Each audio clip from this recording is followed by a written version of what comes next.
अस्सलाम वालेकुम, कैसे हैं आप सब। टेनेंसी एक्ट के अंदर हमने आज चैप्टर 6 जो है इसको डिस्कस करना है और हमने आज सेक्शन 61 से 74 तक पढ़ना है। ठीक है। नेक्स्ट चैप्टर जो है वो मैं आपको नहीं पढ़ाऊंगी, वो ऑलरेडी आपने पढ़ ली हैं। तो आगे का जो पार्ट है वो आप आपने खुद करना है इसके बाद।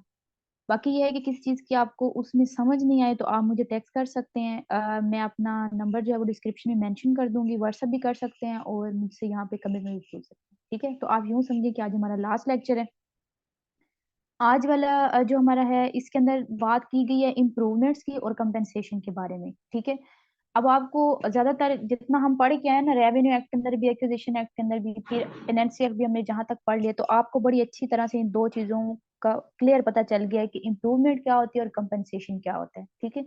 इम्प्रूवमेंट उसको हम कहते हैं कि कोई लैंडलॉर्ड है या कोई टेनेंट है, उसने किसी जमीन के ऊपर कोई काम किया, करवाया है, कोई ट्यूबवेल लगवाया है, या उसने वहां पे पानी की या कोई निकासी का कोई सिस्टम बनाया है, कुछ भी उसने वहां पे काम करवाया, या कोई लैंड थी वो पहले काबिले काश नहीं थी, फिर उसने उसके ऊपर काम लेबर लगवा के काम करवाया है, अब वो भी काबिले काश्त हो गई है।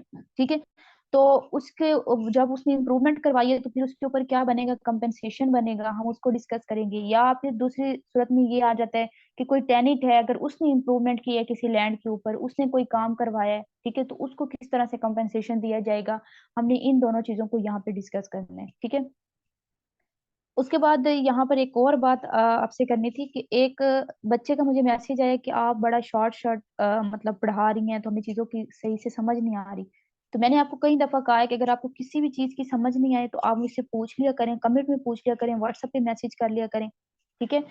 और उसके बाद जहाँ शार्ट पढ़ाने का मकसद ये है कि आपको चीजें, क्योंकि ये आपका सब्जेक्ट नहीं है, आपने पहले पढ़ा नहीं है, ठीक है, आपने तहसीलदार का एग्जाम देना है, तो उसके लिए आप पढ़ रहे हैं, तो इस वजह से आपको थोड़ा इजी वे में पढ़ा रही हूँ और थोड़ी शार्ट चीजें आपके सामने रख रही हूँ। ठीक है, ताकि आपके दिमाग में बैठ जाए। अगर डिटेल में पढ़ाना पढ़ाऊंगी तो फिर आप लोग कंफ्यूज हो जाएंगे, क्योंकि वहां पे आपका जो पेपर होना है वो एमसीक्यूज टाइप का होना है। ठीक है। तो आई थिंक इतना आपके लिए काफी है, अगर आप अच्छी तरह इसको जहन नशीन कर लें तो। फिर भी किसी चीज की समझ नहीं आती, आप मुझे व्हाट्सएप पे इनबॉक्स करें, यहाँ पे कमेंट में पूछ लें, कोई इश्यू नहीं है। ठीक है। अच्छा, सेक्शन 61 से स्टार्ट करते हैं। सेक्शन 61 में बात की गई है कि improvements by landlord on tenancy of occupancy tenant. अब आपने याद रखना है कि जो सेक्शन 61 और सेक्शन 62 है, ये दोनों डील करते हैं, सेक्शन 61 और सेक्शन 62 जो है ये दोनों डील करते हैं कि अगर कोई इम्प्रूवमेंट जो है वो लैंडलॉर्ड ने की है। ठीक है। कि अगर कोई इम्प्रूवमेंट जो है वो लैंडलॉर्ड ने की है, तो उसके लिए कौन से दो सेक्शन डील कर रहे हैं, सेक्शन 61 और सेक्शन 62। ठीक है, ये आपने अपने माइंड में रखना है। सेक्शन 61 में बात की गई है कि improvement by landlord on tenancies of occupancy tenant. ठीक है। कि कोई लैंडलॉर्ड है, उसने क्या किया है कि किसी जमीन के ऊपर उसने इम्प्रूवमेंट कर दिया, तो फिर वो क्या करेगा, अपने रेंट में कंपेंसेशन लेगा। ठीक है। वो अपना रेंट जो है वो इंक्रीज कर देगा। अब वो अपना रेंट इस तरह से इंक्रीज नहीं कर सकता कि वो खुद ही जाके टेनेंट को कहे कि भाई मैं तुम्हारा रेंट इतना बढ़ा रहा हूँ तो तुमने मुझे आइंदा से इतना रेंट देना है, ऐसा नहीं हो सकता। उसने क्या करना है, उसने कलेक्टर को एक एप्लीकेशन सबमिट करवानी है। उस एप्लीकेशन के अंदर वो मेंशन करेगा कि मैंने अपनी लैंड के ऊपर इस तरह का काम करवाया है, ठीक है, एक ट्यूबवेल लगवाया है, उसके ऊपर मेरी इतनी लागत आई है। अब उससे जारी बात है टेनेंट को भी आसानी हो गई है। ठीक है। तो उसका जो खर्चा होगा, फिर वो जो कलेक्टर होगा वो प्रोविजनल गवर्नमेंट ने जो रूल्स बताए होंगे उसके मुताबिक वो उसको बताएगा कि तुम इतना जो उस रेंट है उसमें कंपेंसेशन जो है वो ले सकते हो टेनेंट से, देन वो टेनेंट से जाके कंपेंसेशन लेगा। 61 में सिंपल सी ये बात की गई है। उसके बाद सेक्शन 62 के ऊपर आ जाए। सेक्शन 62 में कहता है कि इन्हांसमेंट ऑफ रेंट, कि कोई भी रेंट है उसके अंदर आपने इन्हांसमेंट किस तरह से करनी है। ठीक है। अब इन्हांसमेंट के बारे में मैंने सेक्शन 22 के अंदर भी आपको पढ़ाया था, तो यहाँ पर एक चीज वो भी आती है। ठीक है, यहाँ पर दो चीजें बताऊंगी। एक ये कि आपने अगर किसी रेंट के अंदर इन्हांसमेंट करनी है, तो आपने इंप्रूवमेंट की है लैंड के ऊपर, तो आपने इन्हांसमेंट करनी है तो आप किस तरह से करेंगे। ठीक है।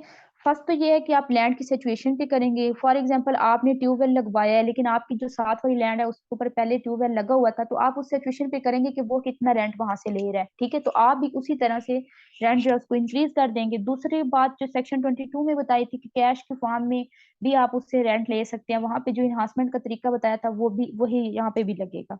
ठीक है। फिर यहाँ पे एक और बात भी आप अपने जहन में रख लें कि अगर कोई टेनिट है और वो कहता है कि उसका जो रेंट है उसको कम कर दिया जाए, कि अब उसको जमीन से उतनी प्रोड्यूस नहीं आ रही, उसको जमीन से उतना बेनिफिट नहीं हो रहा, तो वो जो रेंट दे रहा है वो ज्यादा है, वो उसका नहीं उठा पा रहा बोझ, तो फिर टेनिट जो है वो भी कलेक्टर को जाके एप्लीकेशन सबमिट करवा सकता है कि जो मेरा रेंट है उसको क्या कर दिया जाए, रिड्यूस कर दिया जाए। ठीक है। तो सेक्शन 61 और 62 में सिर्फ यही बात थी कि लैंडलॉर्ड जो है वो किसी भी लैंड के ऊपर अगर कोई इम्प्रूवमेंट करवाता है तो फिर किस तरह से रेंट जो है उसको कंपनसेशन किया जाएगा, उसके अंदर इन्हांसमेंट की जाएगी। ठीक है। फिर आ जाते हैं सेक्शन 63 के ऊपर। सेक्शन 63 जो है वहां से आपका स्टार्ट होता है कि जो टेनेंट है उसने अगर इम्प्रूवमेंट की है, ठीक है, तो आपने अब याद रखना है ये दोनों बातें, आपने इसमें कंफ्यूज नहीं होना कि जो सेक्शन 60 आपका था 1 और 2, वहां पर लैंडलॉर्ड इंप्रूवमेंट कर रहा था, लेकिन सेक्शन 63 से कौन इंप्रूवमेंट कर रहा है? टेनेंट इंप्रूवमेंट कर रहे हैं। ठीक है। तो सेक्शन 63 के अंदर वो कहता है कि title of occupancy tenant to make improvement. ठीक है, बड़ी इजी सी बात इसके अंदर क्यों हुई है, आसान सी बात है। यहाँ पे वो कहते हैं कि सेक्शन 5 में मैंने आपको कुछ लोग पढ़ाए थे जिनके पास ऑक्यूपेंसी का राइट होता है, तो यहाँ पर 63 में वो ये बात कर रहा है कि वो टेनेंट जिनके पास ऑक्यूपेंसी का राइट है, अगर वो किसी लैंड के ऊपर इंप्रूवमेंट करना चाहते हैं तो वो विदाउट लैंडलॉर्ड की परमिशन, लैंडलॉर्ड की परमिशन की उनको जरूरत नहीं है, किसी भी लैंड के ऊपर जिनके ऊपर जिसका उनके पास ऑक्यूपेंसी का राइट है वो उसके ऊपर इंप्रूवमेंट कर सकते हैं। 63 आपको ये कहता है। फिर 64 भी इसी के साथ क्या है, 64 में क्या बात की गई है कि वो वाले टेनेंट जिनके पास ऑक्यूपेंसी का राइट नहीं है, 64 में कहता है कि वो वाले टेनेंट जिनके पास ऑक्यूपेंसी का राइट नहीं है, जो ईयर टू ईयर चलते हैं, अगर वो इम्प्रूवमेंट करना चाहते हैं लैंड के अंदर तो फिर उनको लैंडलॉर्ड से परमिशन लेनी जरूरी है। ठीक है, विदाउट लैंडलॉर्ड परमिशन वो इम्प्रूवमेंट नहीं कर सकते। अब यहाँ पर आपने याद रखना है 63 और 64 जो है बिल्कुल सेम है। ठीक है, बेशक आप ऐसे लाइन लगाएं, यहाँ पे लिखें 63 64। 63 में कहता है वो वाले टेनेंट जिनके पास ऑक्यूपेंसी का राइट है उनको लैंडलॉर्ड से परमिशन लेने की जरूरत नहीं है, वो इम्प्रूवमेंट कर सकते हैं।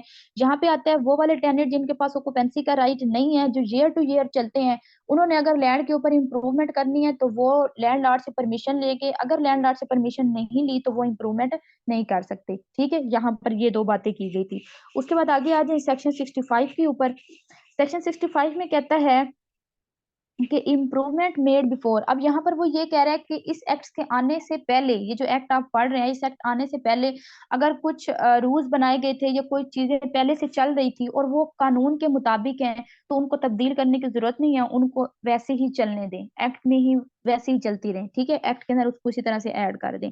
उसके बाद सेक्शन 66 आता है। सेक्शन 66 के अंदर बात की गई है कि अगर कोई लैंडलॉर्ड है, ठीक है, उसने एप्लीकेशन जमा करवाई हुई है, ठीक है, कि मैंने टेनिट को इजेक्ट करना है।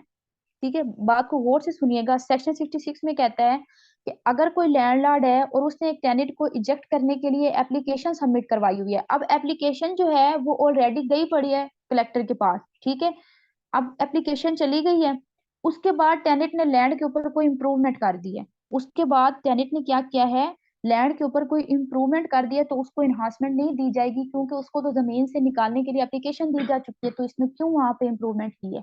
ठीक है, तो 66 के अंदर सिंपल बात की गई है, आपने याद रखना है कि एक लैंडलॉर्ड है, ठीक है, लैंडलॉर्ड ने क्या किया है, लैंडलॉर्ड ने एप्लीकेशन जो है वो सबमिट करवा दी है। ठीक है, एप्लीकेशन जो है वो सबमिट करवा दी है। अब क्या हुआ है कि जो टेनेंट था, ठीक है, अब क्या हुआ है, जो टेनेंट था उसने जमीन के ऊपर इंप्रूवमेंट कर दिया आफ्टर एप्लीकेशन, एप्लीकेशन के बाद उसने इंप्रूवमेंट किया है, तो उसको किसी तरह की कोई इन्हांसमेंट नहीं दी जाएगी। ठीक है, क्यों? क्योंकि उसको निकालने के लिए, रिजेक्ट करने के लिए एप्लीकेशन गई पड़ी थी, उसको पता था मेरे खिलाफ एप्लीकेशन गई हुई है, तो उसने क्यों वहां पे इंप्रूवमेंट की है। ठीक है, तो यहाँ पर उसको कोई किसी किस्म की कोई इन्हांसमेंट नहीं दी जाएगी अकॉर्डिंग टू सेक्शन 67।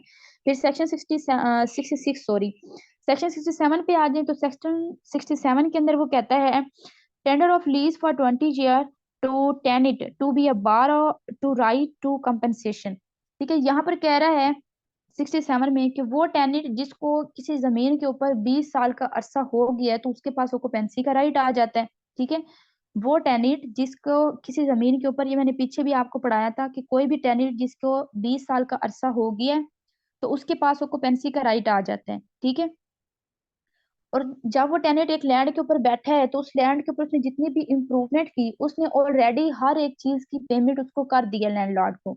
ठीक है, तो उसके बाद लैंडलॉर्ड आके ये दावा नहीं कर सकता, ये क्लेम नहीं कर सकता कि इसने यहाँ पर मैंने कोई इम्प्रूवमेंट की थी तो इसने मुझे कंपेंसेशन नहीं दिया, एटीसी। अगर वो करता भी है तो उसको किसी किस्म की कोई कंपेंसेशन नहीं दिया जाएगा।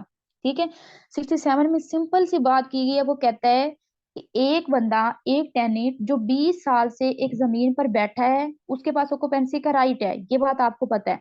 ठीक है, अब वो जो टेनेंट था, उसने लैंडलॉर्ड ने जमीन के ऊपर उन 20 सालों में कोई इम्प्रूवमेंट की है, कोई भी काम किया है, कुछ भी किया है लैंडलॉर्ड ने, ठीक है, लैंडलॉर्ड ने कोई इम्प्रूवमेंट की है, कोई काम किया है उस लैंड के ऊपर, ठीक है। लेकिन जो टेनेंट था उसने उसको पेमेंट देता रहा है, वो साथ साथ उसने उसको क्या किया, उसकी पेमेंट अदा कर दी है। उसके बावजूद भी अगर लैंडलॉर्ड आके कहता है कि मैंने जमीन के ऊपर फलां काम करवाया, ट्यूबवेल लगाया है, और टेनेंट ने मुझे इसका कंपनसेशन नहीं दिया, हालांकि टेनेंट ने उसको दे दिया था, तो उसका किसी किस्म का कोई कंपनसेशन नहीं बनता, ये सिर्फ उसकी हवाई बातें हैं, चाहे वो बेशक करता रहे, किसी को कोई फर्क नहीं पड़ना। ठीक है, सेक्शन 67 कहता है। समझ आ गई है? अगर नहीं समझ आई तो पूछ लीजिएगा, दोबारा से रिपीट भी कर देती हूँ। सेक्शन 66 में आपको ये बताया कि लैंडलॉर्ड ने एप्लीकेशन सबमिट करवा दी, उसके बाद टेनेंट को इजेक्ट करने के लिए, उसके बाद टेनेंट ने अगर कंपनसेशन कोई इंप्रूवमेंट कर दी और वो कहता है कि अब मुझे इस पर कोई कंपनसेशन दिया जाए, मेरे रेंट में कोई इन्हांसमेंट की जाए, इसका तरह का कोई काम नहीं होगा। क्यों? क्योंकि उसके उसको निकालने के लिए एप्लीकेशन पहले जा चुकी थी। तुमने भाई क्यों किया यहाँ पे काम, जब तुम्हें पता था कि तुम्हें वो यहाँ से निकालना चाहता है। ठीक है, तो सेक्शन 67 में फिर वो कहते हैं, अब वहां ऊपर बात की थी टेनेंट के लिए, यहाँ बात कर रहे हैं लैंडलॉर्ड के लिए।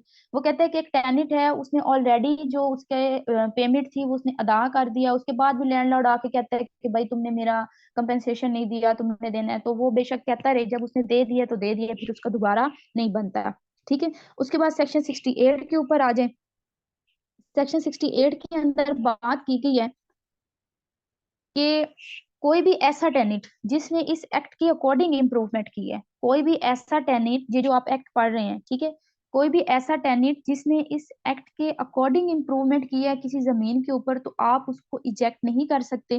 ठीक है, और ना ही आप उसका कोई रेंट जो है वो बढ़ा सकते हैं। मतलब फॉर एग्जाम्पल एक टेनेंट है, ठीक है, उसने जमीन के ऊपर इम्प्रूवमेंट किया, आप चाहते थे, जैसे मैंने आपको पीछे पढ़ाई भी थी कि उसने, आपने फसल कोई और काश्त करनी थी, उसने कोई और कर दी, या आपकी परमिशन के बगैर उसने कोई कर दी, जैसे ईयर टू ईयर वाले। ठीक है, लेकिन उसने क्या किया है कि अगर वो टेनेंट, उसने आपसे परमिशन नहीं ली, लेकिन उसने क्या किया है कि उस लैंड के ऊपर जो इम्प्रूवमेंट की है वो उसने इस एक्ट के अकॉर्डिंग की है, तो आपके पास ये राइट नहीं है कि आप उसको इजेक्ट कर दें। क्यों? क्योंकि उसने एक्ट को तो फॉलो किया है ना, उसने जो काम किया है, उसने जो इम्प्रूवमेंट किया है वो एक्ट के अकॉर्डिंग की है। तो आप उसको यहाँ से इजेक्ट नहीं कर सकते, ना ही आप उसका रेंट बढ़ा सकते हैं, क्योंकि टेनेंट ने खुद इम्प्रूवमेंट की है, आपने नहीं की। ठीक है, तो यहाँ पर 68 में सिंपल सी बात की गई है। यहाँ पर वो कहता है कि कोई भी टेनेंट अगर उसने इस एक्ट के अकॉर्डिंग खुद वहां पर इम्प्रूवमेंट की है, तो लैंडलॉर्ड उसको ना तो वहां से इजेक्ट कर सकता है और ना ही उसका रेंट बढ़ा सकता है, क्योंकि टेनेंट ने खुद इम्प्रूवमेंट की है, लैंडलॉर्ड ने तो नहीं की ना, तो वो क्यों उसका रेंट बढ़ाएगा। ठीक है, 68 में ये बात की गई है। उसके बाद आ जाए 69 के ऊपर। 69 में बात की गई है कि compensation for disturbance of clearing tenant. अब यहाँ पर वो बात करता है कि वो वाले टेनेंट जिन्होंने जमीन को साफ किया, मतलब कि आपने कुछ लोगों को लगा के जमीन को साफ करवाया है, उसको कल्टीवेशन के काबिल बनाया है, ठीक है, फिर उनको भी कंपनसेशन दिया जाएगा। ठीक है, कोई ऐसा टेनेंट है, वो जमीन पर आया है, ठीक है, फिर उसने उस जमीन को साफ किया, उसको कल्टीवेशन के काबिल बनाया, देन आप कहते हैं कि मैंने इस टेनेंट को नहीं अपनी जमीन देनी, आप उसको इजेक्ट करना चाहते हैं। ठीक है, तो पहले आप उसका कंपनसेशन अदा करेंगे जो उसने वहां पे काम किया, उसके बाद आप उसको वहां से इजेक्ट करेंगे। ठीक है, दोबारा बता देती हूँ 68 और 69। 68 में बात की है कोई टेनेंट जिसने एक्ट के अकॉर्डिंग जमीन के ऊपर कोई इम्प्रूवमेंट की है, ठीक है, लैंडलॉर्ड ने नहीं की, टेनेंट ने खुद की है इम्प्रूवमेंट और एक्ट के अकॉर्डिंग की है, तो लैंडलॉर्ड उसको इजेक्ट भी नहीं कर सकता, उसका रेंट भी नहीं बढ़ा सकता। क्यों? क्योंकि टेनेंट ने खुद की है, लैंडलॉर्ड ने तो नहीं की ना। अगर लैंडलॉर्ड का खर्चा होता तो वो बढ़ाता।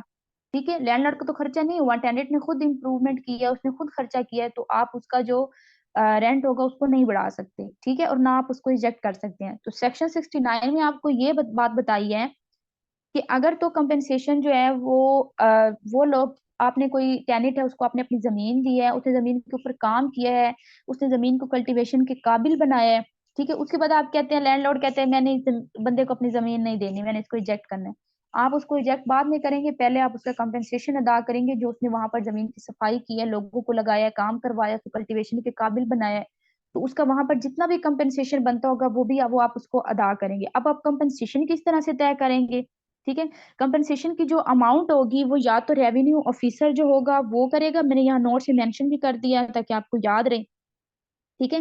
कंपनसेशन की जो अमाउंट होगी वो या तो रेवेन्यू ऑफिसर जो है वो डिसाइड करेगा या रेवेन्यू कोर्ट डिसाइड करेगा। ठीक है। लेकिन वो जो आपका रेंट होगा, जो आप डिसाइड करेंगे कि इसको इतना कंपनसेशन देना है, वो 5 साल के रेंट से कम होना चाहिए। ठीक है। 5 साल का जो रेंट होगा उससे कम कंपनसेशन उसको दिया जाएगा, उससे ज्यादा नहीं दिया जाएगा। ठीक है। अच्छा, फिर यहाँ पर एक और बात भी आती है। अगर तो एक लैंड है, ठीक है, अब जैसे फॉर एग्जाम्पल एक ये वाली लैंड है, ठीक है। अब क्या हो रहा है कि पर जो लोग काम कर रहे हैं, यहाँ पर दो बंदे काम कर रहे हैं। ठीक है। एक टेनिट है, एक टेनिट है और दूसरा लैंडलॉर्ड है। ठीक है।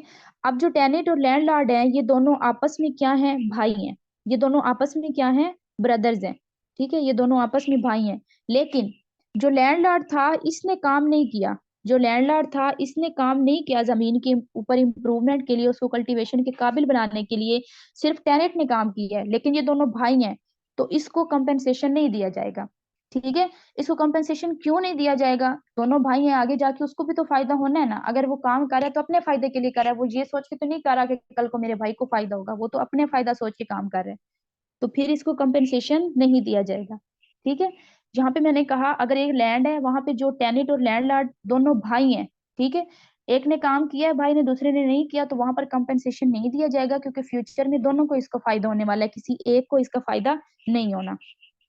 ठीक है। उसके बाद आगे आ जाए सेक्शन 70 के ऊपर। सेक्शन 70 में बात की गई है डिटर्मिनेशन, आपने अब डिटरमन किस तरह से करना है कंपनसेशन। ठीक है। सेक्शन 70 में कहता है कि आपने कंपनसेशन को डिटरमन करना है, तो आप किस तरह से करेंगे। ठीक है। आप यहाँ पर जो उसने लिखा है, तो यहाँ पर वो लिख रहा है 70 में कि रेवेन्यू कोड जो है वो कंपनसेशन को किस तरह से डिटरमन करेगा। रेवेन्यू कोड जो है वो कंपनसेशन को किस तरह से डिटरमन करेगा, आपने यहाँ पर ऊपर मेंशन कर लेना है 70 के ऊपर कि यहाँ से हमने कंपनसेशन को डिटरमन करने का प्रोसीजर स्टार्ट किया है। ठीक है। अब यहाँ से क्या हो रहा है, प्रोसीजर स्टार्ट हो रहा है कि किसी भी कंपनसेशन को किस तरह से डिटरमन किया जाता है। सेक्शन 70 में वो कहता है कि रेवेन्यू कोड है, अब रेवेन्यू कोड जो है उसने किस तरह से कंपनसेशन को डिटरमिन करना है। ठीक है। अगर तो इजेक्टमेंट का ऑर्डर कोर्ट की तरफ से पास हो गया तो कंपनसेशन दिया जाएगा, अगर कोर्ट की तरफ से इजेक्टमेंट का ऑर्डर पास नहीं हुआ तो कंपनसेशन नहीं दिया जाएगा। कंपनसेशन दो सूरतों में दिया जाता है कोर्ट के मुताबिक। पेमेंट के थ्रू आप पेमेंट कर सकते हैं, या आप रेंट को रिड्यूस या इंक्रीज कर सकते हैं। ठीक है। पहले भी बताया है इस बारे में। 70 के अंदर, सेक्शन 70 के अंदर सिंपल सी बात की गई है कि रेवेन्यू कोर्ट जो है उसने कंपनसेशन को डिटरमिन करना है। तो जब तक इजेक्टमेंट का ऑर्डर कोर्ट की तरफ से नहीं आएगा कंपनसेशन नहीं दिया जाएगा। इजेक्टमेंट का ऑर्डर आएगा उसके बाद कंपनसेशन दिया जाएगा। कंपनसेशन दो सूरतों में होता है, या तो पेमेंट की फॉर्म में होगा, या फिर आप रेंट जो है उसको रिड्यूस या इंक्रीज कर सकते हैं। ठीक है। उसके बाद इसके अंदर कुछ और भी बातें आती हैं, वो भी आपको यहाँ पर बता देती हूँ। अगर जो टेनेंट है उसको कंपनसेशन नहीं दिया जा रहा, ठीक है, अब क्या हुआ है, कोर्ट की तरफ से फैसला आ गया है, ठीक है, इजेक्टमेंट का, लेकिन लैंडलॉर्ड ने क्या किया है कि वो टेनेंट को कंपनसेशन नहीं दे रहा, तो टेनेंट के पास ये इख्तियार है कि वो रेवेन्यू कोर्ट में क्लेम कर सकता है। ठीक है। टेनेंट के पास ये इख्तियार है कि वो रेवेन्यू कोर्ट जो होगा वहां पे जाके क्लेम कर सकता है कि भाई मुझे कंपन जो आपने कंपनसेशन मेरे लिए बताया था वो कंपनसेशन मुझे नहीं दिया गया। ठीक है। फिर यहाँ पर एक और बात भी आती है कि अगर लैंडलॉर्ड ने इजेक्टमेंट के लिए रेवेन्यू कोर्ट में क्लेम किया है, ठीक है, तो कोर्ट क्या करेगा, अब कोर्ट ने खुद से नहीं कहना कि भाई एक बंदा है लैंडलॉर्ड है उसने जाके इजेक्टमेंट का ऑर्डर दे दिया, तो कोर्ट कहेगा भाई उस टेनेंट से जाके इतने कंपनसेशन उसको दे दो और बस उससे जमीन छुड़वा लो, ऐसा नहीं होगा। लैंडलॉर्ड ने इजेक्टमेंट के लिए रेवेन्यू कोर्ट में क्लेम कर दिया है, कोर्ट ने क्या करना है, टेनेंट को बुलाना है, उसको बताना है कि भाई तुम्हारे खिलाफ क्लेम आया है। ठीक है। अब तुम बताओ कि तुमने उस जमीन पर क्या क्या काम किया, तुम्हारा कितना कंपनसेशन बनता है। उसके बाद कोर्ट डिसाइड करेगी कि उसको कितना कंपनसेशन देना है। ठीक है।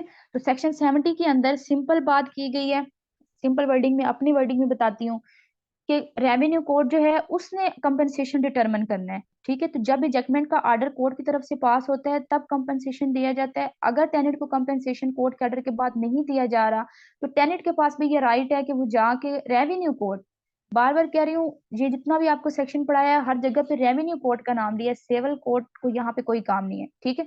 तो रेवेन्यू कोर्ट जो है उसमें टेनेंट भी जाके क्लेम कर सकता है। ठीक है।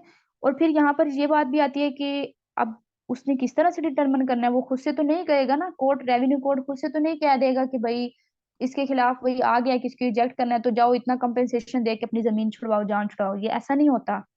क्या होगा, लैंडलॉर्ड ने उसको रेवेन्यू कोर्ट को क्लेम किया है, कोर्ट ने क्या करना है, टेनेंट को बुलाना है, टेनेंट को कहना है तुम्हारे खिलाफ क्लेम आया है, तुम बताओ कि तुम्हारा कितना कंपेंसेशन बनता है। ठीक है, उसके बाद कोर्ट डिसाइड करेगी कि इसको कितना कंपेंसेशन देना है। उसके बाद आ जाए सेक्शन 71 के ऊपर। तो सेक्शन 71 में बात की गई है कि अब जो डिटरमिन करना है कंपेंसेशन रेवेन्यू ऑफिसर ने। ठीक है, सेक्शन 70 में हमने पढ़ा कि रेवेन्यू कोर्ट ने करना था। अब यहाँ पे 71 में हमने पढ़ना है कि रेवेन्यू ऑफिसर ने करना है। ठीक है, रेवेन्यू ऑफिसर किस तरह से करेगा कि अगर तो कुछ अरसे के लिए जमीन ठेके पर ली हुई थी, ठीक है, और उस बंदे ने ठेके की रकम अदा नहीं की, वो एरियर है, ठीक है, तो जब उसको निकालने के लिए एप्लीकेशन आएगी तो उस सूरत में उसका कंपेंसेशन तय होगा, क्योंकि वो एरियर था ना, तो उसकी वो वाली रकम काट ली जाएगी, बाकी जो कंपेंसेशन होगा वो रेवेन्यू ऑफिसर डिसाइड करेगा और उसको दे देगा। एक ये सूरत। दूसरी सूरत ये है कि अगर ईयर टू ईयर है, ठीक है, और उनको निकालने के लिए, उनको इजेक्ट करने के लिए कोई एप्लीकेशन आई है। अब एप्लीकेशन का एक लिमिट थी, उसके दौरान वो जिस बंदे को इजेक्ट किया जा रहा है उसने किसी किस्म का कोई क्लेम नहीं किया कि भाई मुझे जो जहां से निकाला जा रहा है गलती, मेरी कोई गलती नहीं है, मुझे फजूल में यहाँ से निकाल रहे हैं, इस तरह की उसने कोई क्लेम नहीं दिया। तो उस सूरत में भी रेवेन्यू ऑफिसर जो होगा वो खुद ही उसका जो कंपेंसेशन होगा उसको डिसाइड करेगा और उसको वहां से इजेक्ट कर देगा। ठीक है, फिर उसके बाद सेक्शन 72 के ऊपर आ जाए। सेक्शन 72 में बात की गई है matters to be regarded in assessment of compensation for improvement.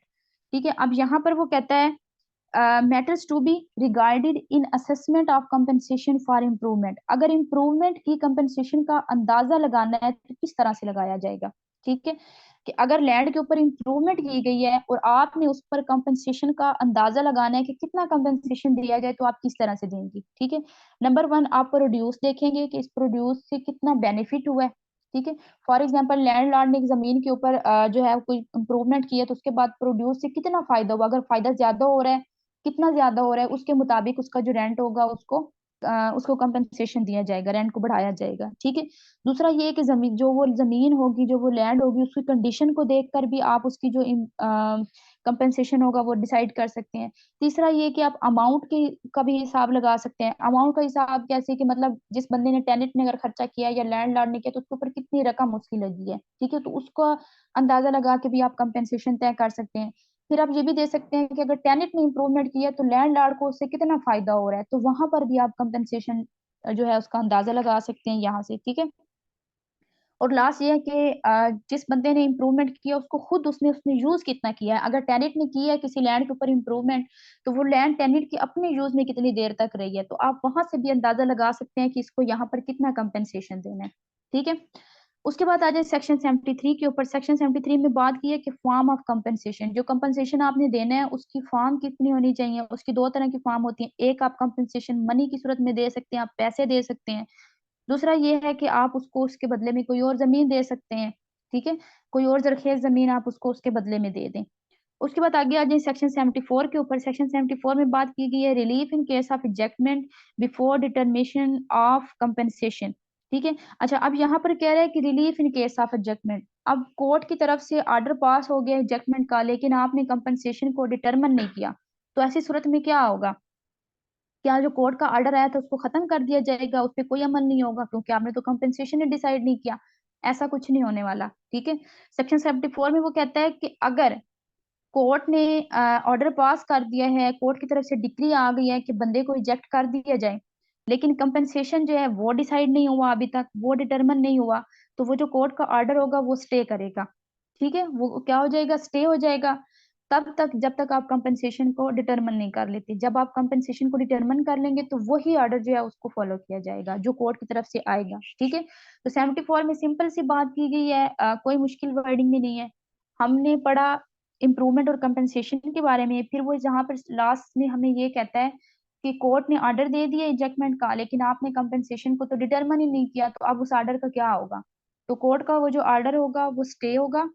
ठीक है, वो स्टे हो जाएगा, और जब तक आप कंपेंसेशन डिटरमिन नहीं कर लेंगे वो स्टे ही रहेगा। ऑर्डर पास हो गया, ऑर्डर खत्म नहीं होगा, या दोबारा से वो ऑर्डर या डिक्री नहीं सुनाई जाएगी, वही होगी जो पहले हो चुकी है। जब आप कंपेंसेशन को डिटरमिन कर लेंगे तो उसके बाद वही ऑर्डर जो है वो लागू कर दिया जाएगा।